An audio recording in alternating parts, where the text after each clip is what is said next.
Hey guys, what's cracking? What's popping? And today I decided to do something a little bit different, and that little thing that is different is showing some Yu-Gi-Oh side of the content, since I do play this game.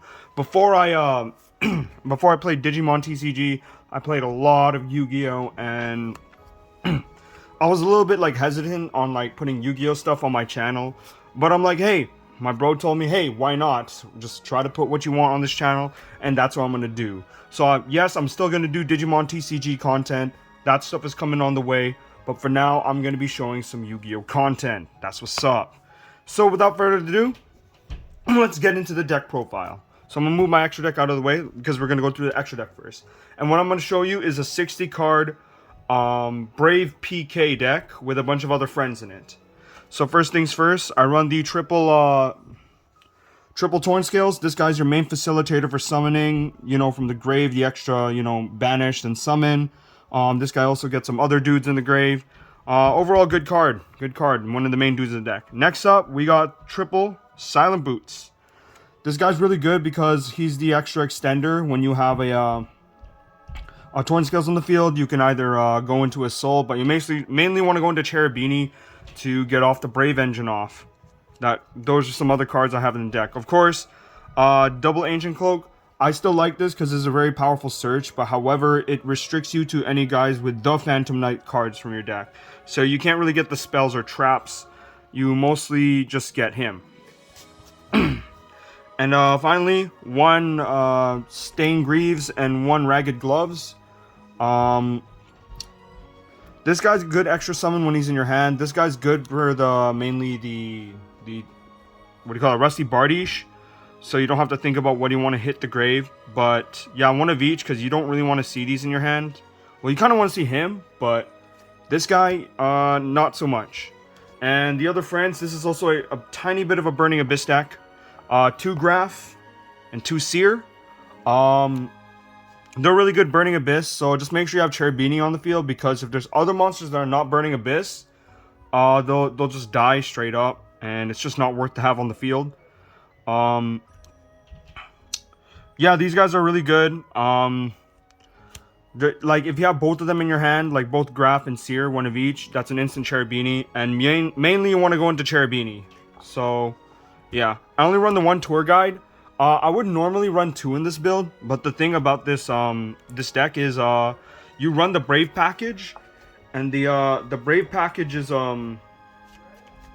it's a little bit more what do you call that? It's a little bit more worth than like dropping the it's a little bit more worth it to drop the Brave package over just having the tour guide. But it's still a pretty good card if you see it, but you'd rather want to get off the Brave Engine as soon as possible.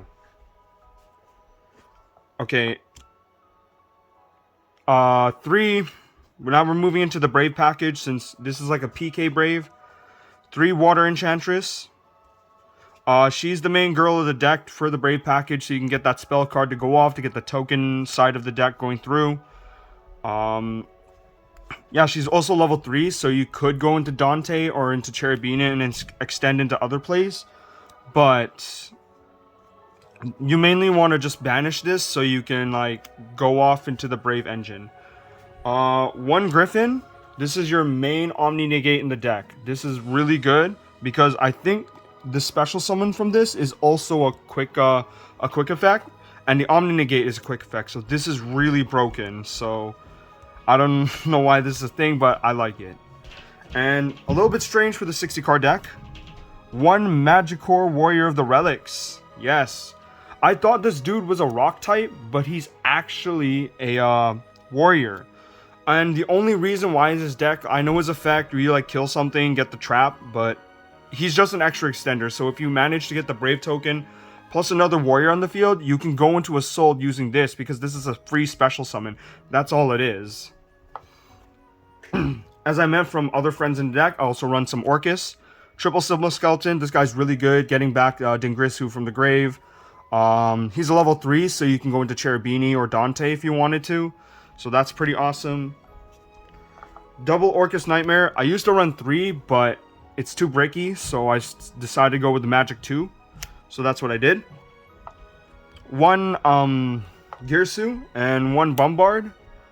The reason why I run only one of each, because normally in an Orcust deck you'd run triple of this, but I only run one because I run the Brave package.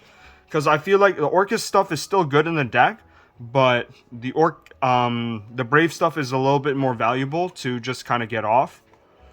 And the dangers about running the Brave package is that your normal summons don't, like, you know, you can't use your like normal summon effects. That's why I only run one Tour Guide and then one Girsu. Yes, you can special summon him, but you profit more off the normal summon. It's like easier to get the normal summon, unless you have the Brass Bombard to do so. So that's why I only kept it down to one. And one Wonder Wand. I would run more, but you can just put this back into the deck using Galtea. So nothing special about that. I also run a small Psychic engine, so I would run the three Psychic Willaders and a double Psychic Tracker. I have E-Tele. Since E-Tele is at 3, I might as well take advantage of that. And these guys are free summons. If you control level 3, which is not too hard. So you can either, like, you know, again, go into Cherubini, which is the main dude, or Dante, which I also run. So yeah, these are just free summons. Especially if you have an E-Tele in your hand, that's more of a free summon. So that's awesome. I run a small danger package. One Nessie, one Jackalope, one Tsuchinoko. There's more free summons in the deck, so you can just go off into the other what you want in the deck. I was thinking about running Mothman since I can go into rank 4s, but this is still pretty good too. So yep, small danger package. Small warrior package would be one Armageddonite, one Dark Grepher, and one Blacklister Soldier. I have Isolde in the deck, so if I have something in my hand to continue placing discard, I would use Dark Grepher. If I just need something to just hit the grave right away, I'd use Armageddonite. And this guy, like, the first effect of Isolde, you get any warrior you want to your hand. You can't use it, but that's totally fine. That's why you get the Blackluster Soldier. There will be some lights in the graveyard for you to use. So this is just a good follow-up play into the next turn if something happens, but hopefully something doesn't really happen. So yeah, this is mainly for the Isolde stuff, for Isolde in the deck, which I do run. And one Destrudo, it's just extra summons. Like, if you see a level 3, you can go level 4, do a rank 4 play, or just like, you can go into level 7 synchros, but I don't really run that in the deck. So this is just mainly just extra summons, free summons. As for the spells, triple Rite of Arsmer. This is like the best card you want to use in the deck. Just to get the Brave package off in the end, because mainly that Griffin is going to protect you from like stuff like Ash Blossom, or especially Nibiru. So that's why I used the Rite of Arsmer. I run triple E-Tele. This card's at 3. Yeah, self-explanatory. If it's at 3, I want to use it, and it gets you free summons with the Psychic package. One Fateful Adventure. This is really just to get the Griffin to your hand, or if you already have the Griffin in hand, you can get the Warrior guy. Continue plays off there. Discard something as graveyard fodder. And something a little bit more strange with this deck, I run one of each of the equip. I'll show you in a combo video later, but just to put it forth, when you dump with Isolde, so this card right here, to summon, like, you know, to summon either the Armageddonite or Dark Grepher, they're wanting to Ash that or like Ghost Ogre, so you use their effects. So whenever these like hit the grave, especially the Star Papillon or the Noble Arms, you get the chain block it, so you can protect Isolde from getting hit by a hand trap. So they're forced to hit the equip cards instead. So that's why I run it like that. And Overdone Burial and Living Fossil, these are just more facilitators for free summons if you have them in your hand. Nothing special. One Orcust Babel. This is just, you only need one, because I think like you can get it back by discarding one card from your hand, which shouldn't be a problem in this deck. But it just makes everything speed spell too, like the Orcust Nightmares can get Skeleton in the grave.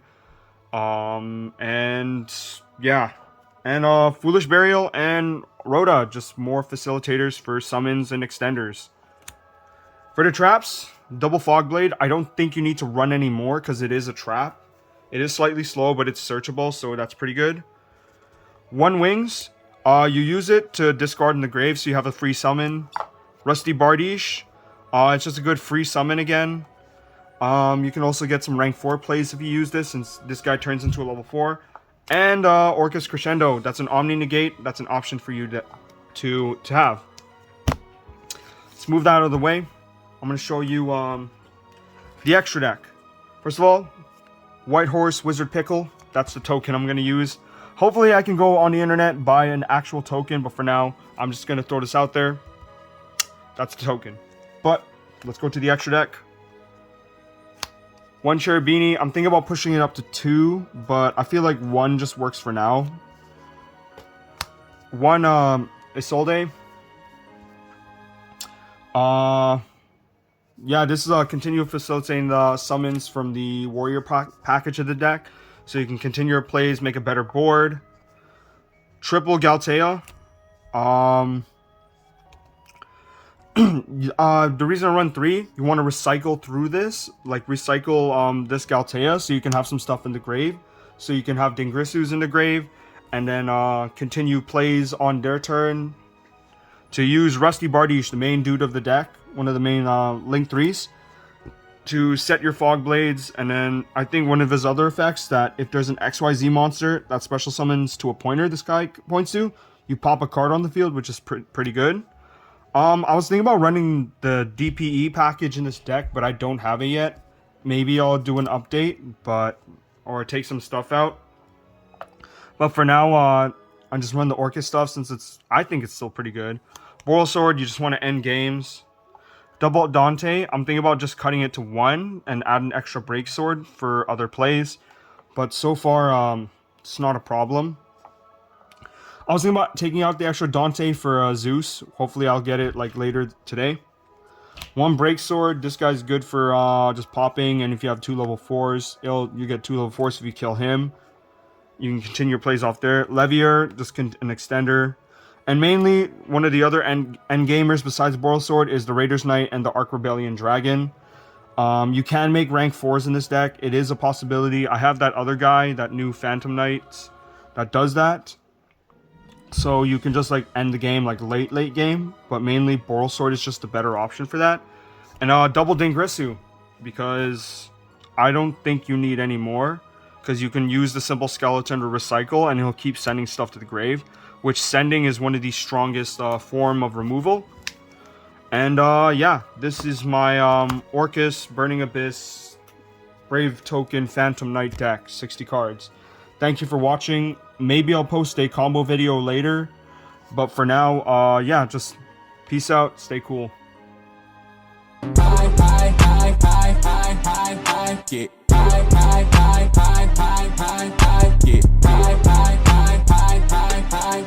Yeah.